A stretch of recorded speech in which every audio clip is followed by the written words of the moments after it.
روح عطشى ليست تروى. الحمد لله والصلاة والسلام على رسول الله. اللهم إني أسألك حبك وحب من يحبك والعمل الذي يقربنا إلى حبك.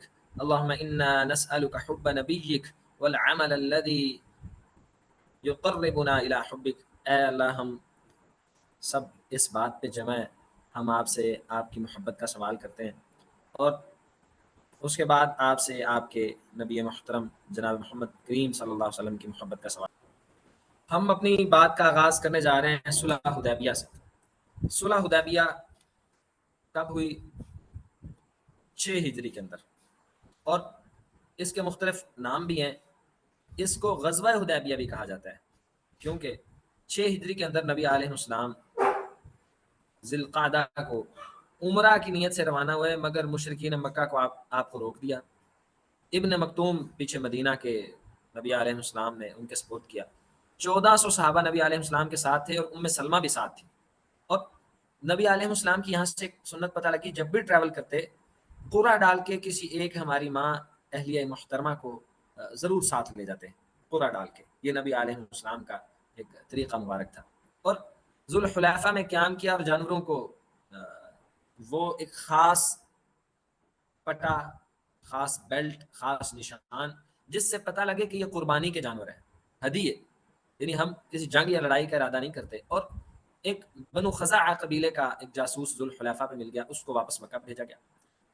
نبی علیہ السلام کو کعب بن لوئی، یہ قبیلہ ہے، اس کی ورقہ بن خزائی نے آ کر خبر دی کہ وہ غسفان کے مقام پر، کہ وہ جنگ کی تیاری کر رہے ہیں آپ کے بارے میں۔ اور پھر خالد بن ولید کی فوج کے بارے میں خبر ملی، اور اس نے قرع یا کرع العمیم کے مقام پر خبر ملی کہ خالد بن ولید 200 اپنے لشکروں اور سپاہیوں کا ساتھ لے کے نبی علیہ السلام کا انتظار کریں۔ یعنی یہ تھوڑا سا نا بیک گراؤنڈ ہے۔ جاسوس واپس بھیجا گیا، اور ایک خاص عصفان مقام پہ ایک قبیلے کی کاوشوں، جنگی تیاریوں کا پتہ لگا۔ اس سے حالات کا اندازہ ہوتا ہے۔ خالد بن ولید کا پتہ لگا کہ وہ اس سچویشن میں، اور پھر یہی وہ غزوہ جس کے موقع پر صلاۃ الخوف نازل ہوئی 6 ہجری ذی قعدہ میں، حدیبیہ سے تھوڑا پہلے، جب خالد بن ولید مسلمانوں پہ حملہ کرنا چاہتے تھے تو نماز عصر میں ان کا حملہ کرنے کا ارادہ تھا۔ اس مقام پر صلاۃ الخوف یہ نماز اتری، اور پھر 2 ایلچی، قریش کے ایلچی آئے تاکہ وہ بھی حالات کا جائزہ لینا چاہتے تھے، تاکہ پتہ لگے کہ مسلمان کس نیت سے آیا اور ان کی کیا مقصود اور کیا مراد ہے۔ ان کی بھی یہ نیت تھا۔ تو ان 2 ایلچیوں کو، وہ جس بھی نیت سے آئے، ان 2 ایلچیوں میں سے ایک ایلچی نے آ کے دیکھا، بن حسین اس کا نام تھا، مکرز بن حسین اور خلیس بن علقمہ، انہوں نے آ کے دیکھا کہ مسلمانوں کے جانوروں نے تو وہ قلابے پہنے ہوئے، مطلب وہ ہدی کے جانور ہیں۔ اور جہاں کہ انہوں نے واپس خبر دی کہ مسلمان لڑنے کی نیت سے نہیں آئے، وہ تو واقعی عمرہ کرنے کی نیت سے آئے۔ اور پھر عروہ بن مسعود ثقفی، یہ نبی علیہ السلام سے بات کر رہا تھا، اور بات کرتے کرتے نبی علیہ السلام کی داڑھی مبارک کو بار بار پکڑتا تھا۔ اور مغیرہ بن شعبہ، انہوں نے، قربان جائیے کیا محبت تھی صحابہ کرام کی، مغیرہ بن شعبہ نے اپنی تلوار پکڑی اور تلوار سے اس کے ہاتھ کو بار بار پیچھے ہٹا رہے تھے۔ یہ رشتے میں حضرت مغیرہ بن شعبہ کا چچا لگتا تھا۔ اور حدیبیہ کے وقت مسلمانوں پر حملہ بھی کیے گئے، چھوٹے چھوٹے حملے راستے میں کیے گئے، جیسے خالد بن ولید کا بتایا، یا اوورال حملے جب کیے گئے تو رات کے وقت قریش کے لوگوں نے ایک حملہ کرنا چاہا، تو پہرے پہ تھے محمد بن مسلمہ، یہ انصاری تھے، انہوں نے 70 سے 80 لوگوں کو گرفتار کر لیا۔ اور یہ معروف بات ہے، حضرت عثمان سعد بن عاص کی امان میں مکہ میں داخل ہو چکے تھے بطور سفیر، اور وہاں جا کے بات چیت چل رہی تھی، اور پیچھے آ کے اس بات کی خبر معروف ہو گئی کہ حضرت عثمان کو شہید کر دیا گیا۔ تو مسلمانوں نے موت پہ بیعت کی، اس لیے اللہ رب العزت نے بیت رضوان والوں کے بارے میں کہا ہے کہ اللہ تعالیٰ نے ان کو معاف کر دیا۔ جیسے بدری صحابہ کا مقام ہے، اسی طرح بیت رضوان میں جو صحابہ موجود تھے ان کا بھی بڑا مقام ہے۔ اور سب سے پہلے بیعت ابو سنان اسدی نے کی، اور سب سے پہلے سلمہ بن اکوہ نے 3 دفعہ بیعت کی، اور جد بن قیس نے بیعت نہ کی، یہ منافق تھا۔ اور یاد رکھیے یہ بیعت کا طریقہ نبی علیہ السلام تک ہی سنت تھا اور محدود تھا، اور اس کے بعد نبی علیہ السلام کے بعد امیر المومنین خلیفۃ المسلمین کے ہاں بھی یہ طریقہ ملتا ہے کہ مسلمان بیعت کرتے، لیکن موجودہ آرگنائزیشنز، موجودہ پیری مریدی کا نظام اور سسٹم، اس میں بیعت کرنا لوگوں سے اور اپنے منشور، یہ اسلامی حوالے سے بدعت ہے، ایک نیا طریقہ ہے، اس کی کوئی گنجائش ضرورت نہیں ہے۔ اسلاف امت نے اور صحابہ نے اپنے سسٹم اس طرح نہیں چلائے۔ یہ اور خاص طور پہ یہاں تو غیر محرم خواتین سے بیعت لی جاتی ہے. اور بیعت رضوان کے موقع پہ حضرت موقل بن یسار بار بار درخت کی ٹہنیاں نبی علیہ السلام سے ہٹا رہے تھے. اور قریشی بہت سارے لوگ بات چیت کرنے آئے. جب یہ آیا نا سہیل بن عمر, تو نبی علیہ السلام نے فرمایا کہ اب سہل آ گیا, سہیل آ گیا, اب سارے معاملات آسان ہو جائیں گے. یہاں سے یہ اندازہ ہوا کہ انسان کے نام کا اس کی شخصیت پہ افیکٹ ہوتا ہے, اس لیے کوشش کر کے اچھا نام رکھنا چاہیے. جیسے نبی حضرت علی رضی اللہ عنہ نے جب ان کے بیٹے پیدا ہوئے حضرت حسن, تو انہوں نے نام رکھا حرب. نبی علیہ السلام نے پوچھا نام کیا رکھا, فرمایا حرب. نبی علیہ السلام فرمایا نہیں یہ حسن ہے. پھر پیدا ہوا بیٹا تو پھر انہوں نے نام رکھا حرب. نبی علیہ السلام نے پوچھا بیٹے کا نام کیا ہے, فرمایا یہ حسین ہے. پھر محسن بھی ہے. اب حضرت علی چاہتے تھے کہ یہ جنگجو بہادر اور دلیر بنے, اس لیے نام حرب رکھا تھا. حضرت علی امیر المومنین خود ماشاءاللہ ایک انتہائی دلیر اور بہادر تھے, آگے ان کا ذکر خیر آنے والا ہے. تو سہیل بن عمر, اس کا مطلب نام کا افیکٹ ہوتا ہے کہ اچھے سے اچھا بہترین سے بہترین نام رکھنا چاہیے, اور اس کے معنی اور اس کس سے نسبت ہے اس کا خیال رکھنا چاہیے. سہیل بن عمر نے معاہدہ حضرت علی نے لکھا, اور سہیل بن عمر سے یہ معاہدہ طے پایا. اور خاص طور پہ آپ نے آج فوکس کرنا ہے کیونکہ آگے محرم الحرام آ رہا ہے. حضرت علی کا جہاں جہاں ذکر آئے گا ہم اس میں حضرت علی رضی اللہ عنہ کے مقام و مرتبے پہ تھوڑی تھوڑی بات کریں گے, تاکہ ہم سب کے دلوں میں اہل بیت کی محبت پیدا ہو. اور یہ ابھی معاہدہ ہو گیا تھا, نبی علیہ السلام اس قدر معاہدوں کی پاسداری کرنے والے تھے. اور لا ایمان لمن لا امانت لہ, جس کے پاس ایمانت نہیں ہے اس کا ایمان بھی نہیں ہے. اور اس قدر نبی علیہ السلام معاہدوں کی پاسداری کرنے والے تھے کہ معاہدہ ہو گیا کہ جو آپ کا بندہ ہمارے پاس آئے گا ہم اسے واپس کر دیں گے, جو ہمارا آپ کے پاس آئے گا آپ واپس نہیں کریں گے. ابھی معاہدہ ہو ہی رہا تھا, ابو جندل جو کہ سہیل بن عمر کا بیٹا تھا وہ اس موقع پہ بیڑیاں پہنے واپس آ گیا. تو نبی علیہ السلام نے معاہدے کے مطابق ان کو واپس بھیج دیا گیا. اور یہی وہ صلح حدیبیہ ہے. حضرت عمر بار بار فرما رہے تھے اے اللہ کے رسول کیا آپ حق پہ نہیں ہیں, میں ہم حق پہ ہیں. کیا ہم حق پہ نہیں ہیں, میں حق پہ. میں پھر اتنے نیچے لگ کے یہ شرائط کیوں طے کی جا رہی ہے. یہ شرط آپ خود دیکھ لیں کہ آپ کا بندہ آئے گا ہم واپس کریں گے, ہمارا جائے گا آپ واپس نہیں. سہیل بن عمر کو واپس بھیجا گیا, اور امیر المومنین عمر فاروق بار بار تلوار نہ سہیل بن عمر کے قریب ابو جندل کے قریب کرتے تھے کہ یہ اس تلوار کو پکڑ کے نہ قتل کر دے اپنے باپ کو, لیکن وہ اس بات کو نہ سمجھ سکے. اچھا, اور یہاں سے سمجھ آتی ہے کہ انسان اور شریعت یہ ہماری عقل کے تابع نہیں ہے. کئی دفعہ انسانی عقل کو بات کچھ اور سمجھ آ رہی ہے, لیکن اللہ رب العزت کا اس سے مطلوب اور مقصود کچھ اور ہوتا ہے. اس لیے اس چیز کو مان لینا چاہیے جو اللہ اور اس کے رسول نے ہم پہ لازم کی ہے. اب حدیبیہ کے دن نبی علیہ السلام نے ایک اونٹ ذبح کیا, اور وہ یہ اونٹ پہلے نا ابو جہل کے پاس ہوا کرتا تھا. اس کے ناک میں چاندی کا حلقہ تھا, یہ جو اونٹ کے ناک میں نکیل ڈالی جاتی ہے. صلح حدیبیہ کے بعد حضرت عمر رضی اللہ عنہ نے اپنی 2 بیویوں کو طلاق دے دی. کیوں؟ کیونکہ یہ صلح حدیبیہ کے بعد مشرک کا عورتوں سے نکاح کرنے کی ممانعت آ چکی تھی. اور پھر ایک صحابی معروف ہیں, وہ ابو بصیر ہیں, وہ مسلمان حدیبیہ کی شرائط کے مطابق واپس کر دیے گئے. اب واپس گئے تو انہوں نے راستے میں نہ اپنے ساتھ والے بندے کو قتل کیا, اور وہاں سے ساحل سمندر پہ چلے گئے. اللہ نے مدد کی. جب بندہ اپنے وعدے کی پاسداری کرتا ہے اللہ کی مدد اترتی ہے. ہم اپنا سبق سیکھیں کہ نبی علیہ السلام حکمران, چیف آف آرمی اسٹاف, صدر ہونے کے ناطے, اور حق دین حق ہونے کے ناطے, اللہ کے نبی ہونے کے ناطے, اور نبی آخر الزماں ہونے کے ناطے, اور وہ نبی جن کو جو قریشی ہاشمی اور حق پہ ہوتے ہوئے بھی اتنے نیچے لا کے صلح حدیبیہ کی شرائط کی ہے کہ بعد میں یہی صلح حدیبیہ مکہ کی فتح کا سبب بنے. یعنی معاہدہ اگر بڑے سے بڑا بندہ بھی کرے تو اسے چاہیے پاسداری کرے. ہم تو چھوٹے سے اللہ کے بندے, اگر ہم پاسداری کریں اللہ تعالیٰ ایسے مدد کرے کہ اب یہ ابو بصیر وہاں سے انہوں نے بندے کو قتل کیا, ساحل سمندر کی طرف چلے گئے, اور جو بھی نو مسلم آتا یہاں آ کے رک جاتا, حتیٰ کہ ملتے ملتے ان کی تعداد 90 ہو گئی. اور قریشیوں کو نبی علیہ السلام سے گزارش کرنی پڑی کہ اپنے بندوں کو سنبھالے, یہ تو ہمیں کو کام ہی نہیں کرنے دیتے. اور یہی وہ 7 ہجری ہے. نبی علیہ السلام نے 4 لوگوں کو, عمر بن عاص کو, خالد بن ولید کو, عثمان بن طلحہ کو مکہ کے جگر قرار دیا. یہ عثمان بن طلحہ وہی ہیں جن کے پاس حرم کی چابی ہے, اور عمر بن عاص اور مغیرہ بن شعبہ اور امیر معاویہ, یہ 3 لوگ تو عرب میں دانائی, علم, حکمت میں, دانائی اور حکمت میں بہت معروف تھے. اور خالد بن ولید آپ جانتے ہیں. اور یہی 7 ہجری ہے. نبی علیہ السلام نے مہر نبوت والی انگوٹھی بنوائی, اور یہ انگوٹھی بعد میں ایک کنویں میں گر گئی. حضرت عثمان رضی اللہ عنہ نے بڑا وہ کنواں صاف کروایا. یہ کنواں اللہ تعالیٰ نے اس سے ملتے جلتے کچھ کنویں ہمیں دیکھنے کا اتفاق بھی ہوا ہے الحمدللہ. تو بڑا پانی نکلوایا گیا تاکہ کنویں وہاں سے اس انگوٹھی کو پایا جا سکے, لیکن وہ انگوٹھی نہیں مل سکی. نبی علیہ السلام بھی چلے گیا, وہ انگوٹھی بھی چلے گیا. عثمان کو اس بات کی بڑا غم اور بڑا دکھ ہوا. اس کے بعد نبی علیہ السلام کی خطوط کا ایک دور شروع ہوتا ہے, کہ کیونکہ نبی علیہ السلام پوری امت کے لیے نبی تھے, تمام انسانوں کے لیے. تو نبی علیہ السلام نے شاہ نجاشی کے پاس عمر بن امیہ اس کو خط دے کر بھیجا. اس نے اسلام قبول کر لیا, اور یہی ہے نجاشی. اس کا اصل نام تھا اسحما. نبی علیہ السلام نے بعد میں اس کا جنازہ بھی پڑھایا. اب اعلان نہ کر سکا, لیکن دل ہی دل میں اسلام کی محبت جگہ بنا چکی تھی. شاہ مصر مقوقس کے پاس حاتم بن ابی بلتا وہ گئے، اس نے تحائف بھیجے، خط ہاتھی کے دانت کی ڈبیا میں رکھ لیا، اور یہ مصر سے ہی ماریا قبطیہ نبی علیہ السلام کی اہلیہ محترمہ تھی، اور یہ ان تحائف میں شامل تھیں. اور نبی علیہ السلام کا آپ انداز دیکھیے کہ ایک صحابی غالباً عمر بن العاص کو مصر کی طرف بھیجا، تو اسے کہا کہ عمر بن العاص مصر والوں سے اس نے سلوک کرنا، وہ میں محمد کے سسرالی رشتہ دار ہیں. اتنا احترام، یعنی پورا مصر ایک صرف اس رشتے کی وجہ سے پورا مصر سسرالی رشتہ دار بن گیا، اتنا احترام. اور ہمارے ہاں دیکھ لیجئے کہ سسرال کے ساتھ تعلق ایک عیب کی کیفیت ہے، یا لوگ اس کو بوجھ سمجھتے ہیں، اعزاز سمجھنا چاہیے. اور نبی اب حاتم مقوقس کے پاس حاتم بن ابی بلتا گئے، اور اس کے بعد فارس، شاہ فارس کسرا خسرو پرویز کے پاس عبداللہ بن حذیفہ گئے، اور اس نے خط پھاڑ دیا. اور شاہ روم کیسر کے پاس دحیہ کلبی گئے، اور اس نے ابو سفیان سے نبی علیہ السلام کے متعلق سوال کیے، تو ان سوالات میں اخلاق پوچھا گیا، بتایا اخلاق کیسا ہے، میں لوگ کیسے تعداد میں کم ہے، اخلاص کیسا ہے، اخلاص بہت بہترین ہے، صادق اور امین ہے، سچے ہیں سچے ہیں. تو اس کو بھی یقین آ گیا کہ یہ واقعی نبی اور یہ زمین پہ غالب آ جائے گی. سمجھیے اس بات، آپ تعداد میں کم ہیں، صلاحیتوں میں کم ہیں، لیکن آپ سچے ہیں، امانت دار ہیں، اخلاق کے اعلی ہیں، حق پہ کھڑے ہیں، حق پہ.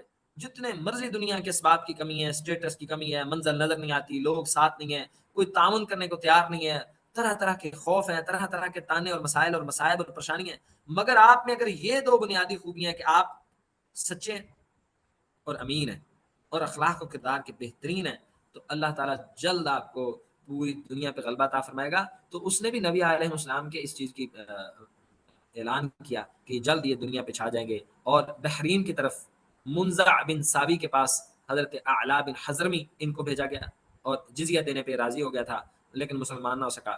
یمن کے والی حوزہ بن علی کے پاس سلید بن عمر نے وہ پیغام لے گئے، تو اس نے مطالبہ کیا کہ مجھے عرب کا کچھ حصہ دیا جائے، پھر میں مسلمان ہوتا ہوں.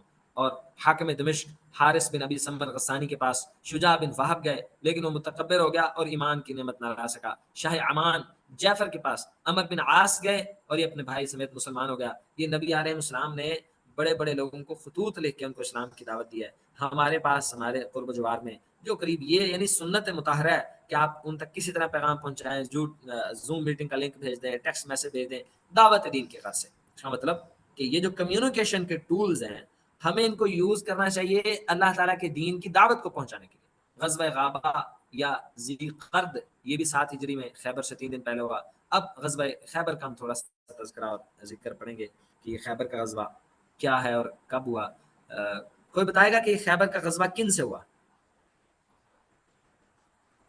تاکہ اندازہ ہو کہ آپ لوگوں تک آواز بھی آ رہی ہے. جی یہ آر ایم کے نام سے آئی ڈی ہے، آر ایم کے نام سے. خیبر کا غزوہ کن سے ہوا؟ سر یہودیوں کے ساتھ. ماشاء اللہ، یہودیوں کے ساتھ. یہ جی اور کوشچن پوچھیں. یہ ایف نام سے آئی ڈی ہے. خیبر کے غزوے میں کتنے یہودی قتل ہوئے، ہے آئیڈیا کوئی؟ اور کتنا سفر ہے خیبر، کتنا سفر تھا مدینہ سے؟ ایف نام سے I D. G M U نام سے. خیبر مدینہ سے کتنا دور ہے، کتنا سفر ہے؟ 150. محمد نجیب. رحیق المختوم کے مطابق 100 کلومیٹر دور ہے، جسٹ 100، 100. اور سبا بن عرفتہ غفاری ان کے نبی علیہ 800 السلام یہودی. 93 93 یہودی 93 یہودی اس میں قتل ہوئے. تو بہت بڑی جنگ نہیں ہوئی کیونکہ وہ قلعوں میں چھپ گئے بزدل، تو اس لیے آہستہ آہستہ اللہ تعالیٰ نے قلعے فتح کرواتے رہے، اور طرح طرح سے نصرتیں ملتی رہیں، اور تھوڑے تھوڑے تھوڑے کر کے لڑائیاں بھی ہوتی رہیں، مسلمان بھی. تو 1400 جو صحابہ تھے نا جنہوں نے، آپ ان دونوں واقعات کو ریلیٹ کر لیں انشاءاللہ زندگی میں بھولیں گے نہیں. وہ 1400 صحابہ کرام جنہوں نے صلح حدیبیہ میں نبی علیہ السلام کے ساتھ، وہ سارے لے کے روانہ ہو گئے خیبر کی طرف. اور سفر ہے رحیق المختوم کے مطابق 100 کلومیٹر خیبر مدینہ سے. اور حضرت ابو ہریرہ رضی اللہ عنہ آئے مدینہ، تو وہاں ملاقات ہوئی. سبا بن عرفتہ یہ مدینہ کے نائب تھے، تو پتہ لگا کہ مسلمان خیبر میں گیا ہوا ہے. وہاں سے وہ خیبر چلے، اور نماز فجر میں خیبر سے کچھ دن پہلے مسلمان ہوئے. جب خیبر پہنچے تو خیبر فتح ہو چکا تھا. حضرت ابو ہریرہ کی بات کریں.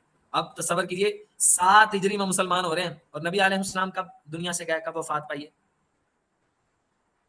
کتنے ہجری میں؟ نبی علیہ السلام جی 11 ہجری. آپ دیکھیے یہ علم حاصل کرنے کے لیے ہم سب یہاں جمع ہوئے ہیں کہ 7 ہجری میں مسلمان ہونے والی شخصیت 11 ہجری میں نبی علیہ السلام دنیا سے چلے گئے، وفات پائی ہے. کتنے سالوں میں حدیث کے سب سے بڑے امام اور محدث بنے؟ کتنے سالوں میں؟ صرف 4 سالوں کے اندر. صرف 4 سال کے. حضرت ابو ہریرہ پہ الزام لگایا جاتا ہے کہ ابو ہریرہ تجھے اتنی حدیثیں یاد ہے. حضرت ابو ہریرہ کہتے تھے، یہاں سے ایک پوائنٹ ہے علم حاصل کرنے والوں کے لیے، جو جتنا ڈیڈیکیٹڈ ہوتا ہے، جتنا سیکریفائس کرتا ہے، علم حاصل کرنے کے لیے بندے کو تنہائی حاصل کرنی پڑتی ہے، علم حاصل کرنے کے لیے بڑی مصروفیات چھوڑنی پڑتی ہیں. جو جتنا ڈیڈیکیٹڈ ہوتا ہے اللہ تعالیٰ اس کا اتنا زیادہ سینہ کھول دیتا ہے اس علم کے لیے.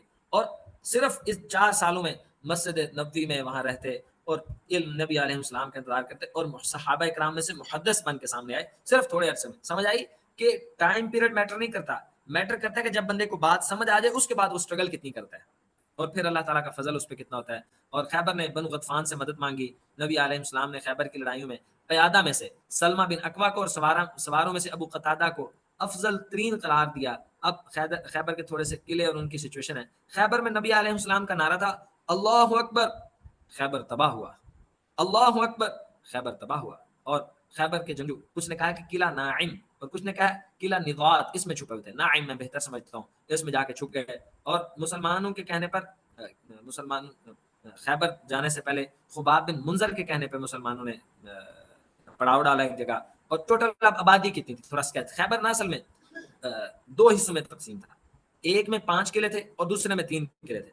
جس حصے میں 5 قلعے تھے والی آبادی تھی، ان میں سے 3 قلعے علاقہ نزات میں اور 2 شق میں تھے. یہ علاقے ہیں ان کے، نزات اور شق، یاد رہے گا. خیبر 2 حصوں میں تقسیم تھا، ایک 5 قلعوں والا حصہ اور دوسرا 3 قلعوں والا حصہ. اور اچھا آپ یہاں سے دوسری بات بھی سمجھیے، میں نے آپ سب سے ذکر کیا تھا نا کہ نبی علیہ السلام کا حجرہ مبارک گھر کیسا تھا، یاد ہے؟ سے تو نبی کے سیشن میں.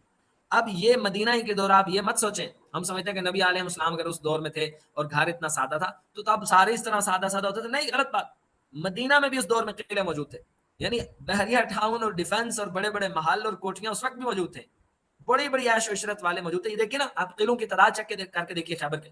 لیکن جناب محمد صلی اللہ علیہ وسلم نے دنیا کے سامنے مثال رکھنی تھی کہ اسوہ حسنہ ہے. ہم دنیا میں قلعے اور گھر بنانے نہیں آئے، ہم یہاں کوٹھیاں اور عمارتیں بنانے نہیں آئے، ہم یہاں عیاشیاں اور مزے کرنے نہیں آئے. جگہ جی لگانے کی دنیا نہیں ہے، یہ عبرت کی جا ہے، تماشا نہیں ہے. ہم نے سب نے اس کو تماشا بنا رکھا ہے. ہمارے پروٹوکول نہیں ختم ہوتے، ہماری ڈریسنگ نہیں ختم ہوتی، ہمارے شوق اور نخرے نہیں ختم ہوتے. انہی ناز اور نخروں نے، اسٹیٹس مینٹیننس نے، اس ایک دھوکے کے ٹارگٹ سیٹنگ نے ہمیں آخرت کی تیاری سے غافل کر دیا ہے. ان قلعوں کے موسم اور ماحول میں جناب محمد صلی اللہ علیہ وسلم کھجور کے تنے اور پتوں والی چھت کے اندر ساری زندگی گزارتے رہے. اور ایک جتنا آپ کا میرا گھر کا ایک کمرہ ہوتا ہے نا، اتنی صرف لینتھ وڈتھ تھی. وہی کچن تھا، وہی سارا کچھ تھا نبی علیہ السلام کا، وہی لان تھا، وہی صحن تھا. اور ساری زندگی وہاں گزاری، حتیٰ کہ قبر مبارک بھی حجرہ عائشہ میں. قربان نہ چاہیے. ہمیں اپنا پیٹرن اور سٹائل بدلنا ہوگا سیرت النبی کی روشنی میں، اگر ہم واقعی چاہتے ہیں کہ ہم اللہ کی فرما برداری حاصل کر سکیں. ادروائز دنیا میں اسی طرح بڑھتے چلے جائیں گے اور دھنستے چلے جائیں گے اور واپسی کے راستے ختم ہو جائیں گے. اور 5 کلو والے حصے میں جنگ کس حصے میں ہوئی؟ 5 قلعے والے حصے میں ہوئی. اور 3 قلعوں والا حصہ جنگ کے بغیر ہی فتح ہو گیا. کل 8 قلعے تھے، یاد رہے گا. اور سب سے بڑا قلعہ خیبر کا ناعم تھا. حضرت علی سے پہلے عامر رضی اللہ عنہ کا مرحب سے مقابلہ ہوا. اور قربان جائیے خیبر کے موقع پہ حضرت علی موجود نہیں تھے، بیمار تھے. اچانک مدینہ سے آگے دل کیا کہ چلو بیمار ہوں، آنکھوں کی شدید تکلیف ہے، شریک تو نہیں ہو سکتا، لیکن پھر بھی جاتا تو. پتہ لگا کہ اگر آپ کے بس میں نہ بھی ہو کسی اچھی مجلس میں جانا، کسی اچھی گیدرنگ میں جانا، آپ کو انوائٹ کیا گیا یا نہیں بھی انوائٹ کیا، آپ ویسے چلے جائیں، اللہ تعالیٰ ویسے جانے سے بھی اپنے فضل میں شامل کرتا ہے. وہ حدیث ہے کہ کہیں ذکر کی مجلس ہو رہی ہو، کہیں درس قرآن، کہیں قرآن کلاس، کہیں سیرت کا سیشن، کہیں نصیحت، کہیں خیر کی بات، وہاں جا کے بیٹھنے سے بھی، صرف بیٹھنے سے یا اس کے کناروں پہ کھڑے ہونے سے بھی اللہ تعالیٰ بندے کو معاف کر دیتا ہے، اس پہ رحمت نازل کرتا ہے، دل میں سکون نازل کرتا ہے. حضرت علی ویسے چلے گئے. نبی علیہ السلام نے فرمایا کل میں جھنڈا اس بندے کو دوں گا جس سے اللہ اس کے رسول محبت کرتے ہیں. دعا کریں اللہ تعالیٰ آپ کو مجھے حضرت علی کی محبت نصیب فرمائے، بڑا ضروری ہے. اور نبی علیہ السلام نے فرمایا تھا اللہ کی قسم، مجھے اپنی ذات کی قسم ہے علی، اور ساتھ فرمایا تھا اس ذات کی قسم جس نے دانے کو پھاڑ کے اس میں سے خوشہ نکالتا ہے گندم، علی سے محبت صرف مومن کرے گا اور منافق علی سے محبت کر ہی نہیں سکتا، وہ بغض رکھے گا. یعنی علی رضی اللہ عنہ کی محبت ایمان کی نشانی.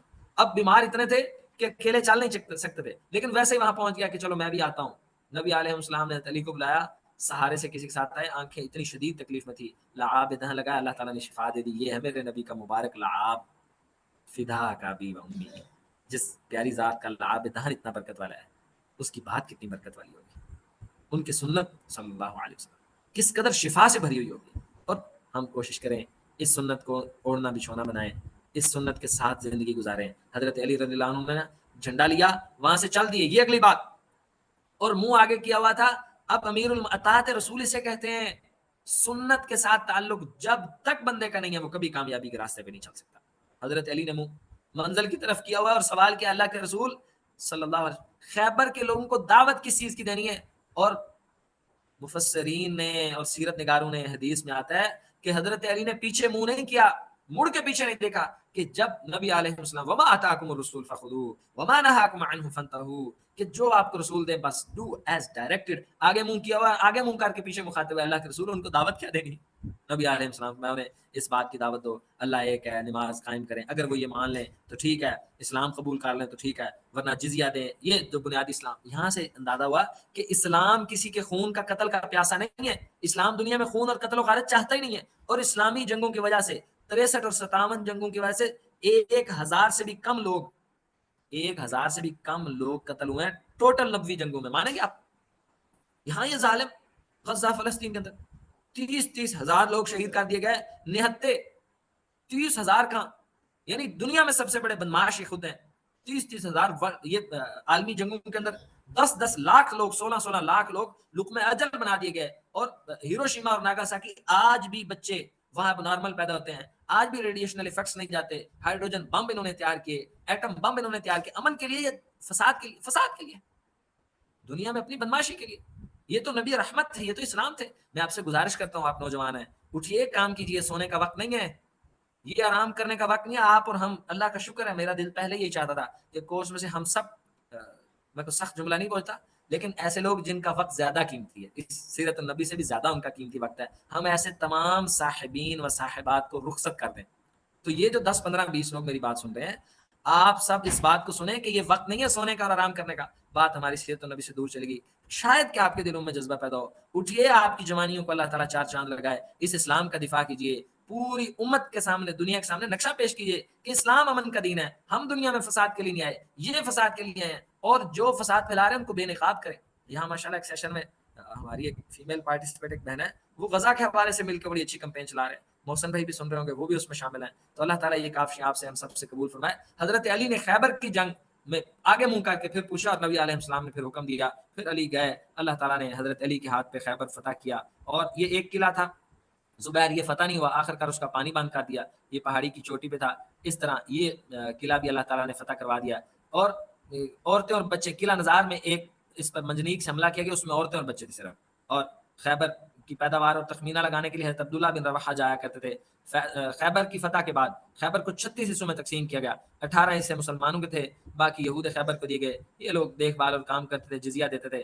مسلمانوں کے پاس 200 گھوڑے تھے، گھوڑ سواروں کو 6 حصے ملے، باقی پیدل چلنے والوں کو 12، کیونکہ گھوڑے کو 2 فوجیوں کے برابر حصہ ملتا ہے، اس لیے 4 حصے گھوڑوں کے تھے. اور ہبشہ، اس طرح. ہمارے پاس کتنا ٹائم ہے؟ ہم کوشچن کسی سے لے لیں، لیکن پھر گزارش کروں گا، سیرت النبی کا اصل مقصد یہ ہے آپ میں پوٹینشیل پیدا کیا جائے، آپ میں وہ ہمت اور جرت اور غیرت پیدا ہو کہ یار ہم نے ایسی زندگی گزارنی ہے. ماشاءاللہ جو اس کورس سے گو تھرو ہے، اس کی خوش نصیبی سے اسکیچ ایک دے دیا ہم نے کہ اس طرح پیارے نبی کی زندگی. آپ مانیں گے، آپ تو 40 منٹ کے سیشن سے شاید اکتاتے ہیں.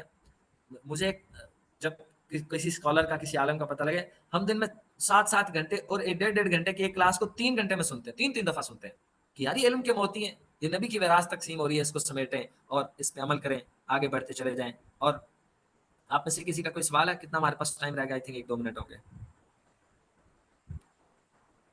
کر رہا ہوں. خیبر کے بعد ہی 7 ہجری میں محرم الحرام میں خیبر فتح ہوا.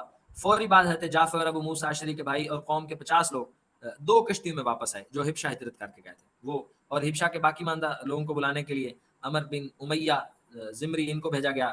اور دہیہ کلبی ان کے حصے میں آئی حضرت صفیہ، اور نبی علیہ السلام نے فرمایا کوئی اور لے لے، اور خود آپ صلی اللہ علیہ وسلم نے ان کے ساتھ نکاح فرمایا. بعد میں حضرت صفیہ سے نکاح کیا. حضرت صفیہ کو آپ صلی اللہ علیہ وسلم کے لیے کس نے راستہ کیا؟ یعنی بیوٹی پارلر سمجھے اس دور کا، عورتوں کا سجنا ایک جائز طریقے سے جائز ہے. ماں جی حضرت ام سلمہ نے، حضرت ام سلمہ کا واقعہ اوپر صلح حدیبیہ میں مس ہو گیا، انہوں نے حضرت صفیہ کو نبی علیہ السلام کے لیے تیار کیا. اور خیبر میں ایک عورت نے نبی علیہ السلام کو زہر دینے کی کوشش بھی کی تھی. زینب بنت حارث نے، تو آپ کو وحی کے ذریعے پتہ لگ گیا، اور ٹوٹل 16 مسلمان شہید ہوئے، 4 قریشی قبیلے کے تھے، باقی دوسرے قبائل کے تھے، اور 93 یہودی مارے گئے. اور یہ ایک مختصر سا واقعہ تھا. خیبر کے بعد ایک وادی القرہ میں ایک واقعہ پیش آیا کہ نبی علیہ السلام تشریف لے گئے، اور علم پورے لشکر کا حضرت سعد بن عبادہ کے پاس تھا، دوسرا پرچم حباب بن منذر کے، تیسرا عبادہ بن بشر کے پاس تھا، اور وادی القرہ کے یہودیوں نے ہتھیار ڈال دیے اور زمین کی پیداوار کے 2 حصے تقسیم کر دیے. یہ ہماری تاریخ ہے. ان یہودیوں کو اس طرح نت سمجھتے ہیں پنجابی اکثر، نت ہے ہمیں پائی اسلام نے. ان کی جرت کیا تھی کہ یہ ہل بھی سکتے، لیکن سودی معیشت کا بائیکاٹ کیا ہے. آج بھی یہ سارا کچھ ممکن ہے، اس کے لیے وہی غیرت ایمانی چاہیے. اللہ تعالیٰ تو آج بھی وہی ہے، وہ ضرور مسلمانوں کے حالات کو بدلے گا، ہمیں فتح یاب فرمائے گا، نصرت عطا فرمائے گا، اور یہ مشکل دن نہیں رہنے انشاءاللہ. نوجوان امت مسلمہ دین حق کی طرف دھڑ دھڑ آ رہی ہے، بڑے خیر والے بندے موجود ہیں. اللہ تعالیٰ انشاءاللہ وہ خیر کے دن دکھائے. دعا کریں کہ آپ اور ہم اس خیر کے کام میں استعمال ہو جائیں، اللہ تعالیٰ ہم سے راضی ہو جائے. ھذا ما کان عندی واللہ اعلم بالصواب. سبحانک اللہم ربنا يجل الليل ضياء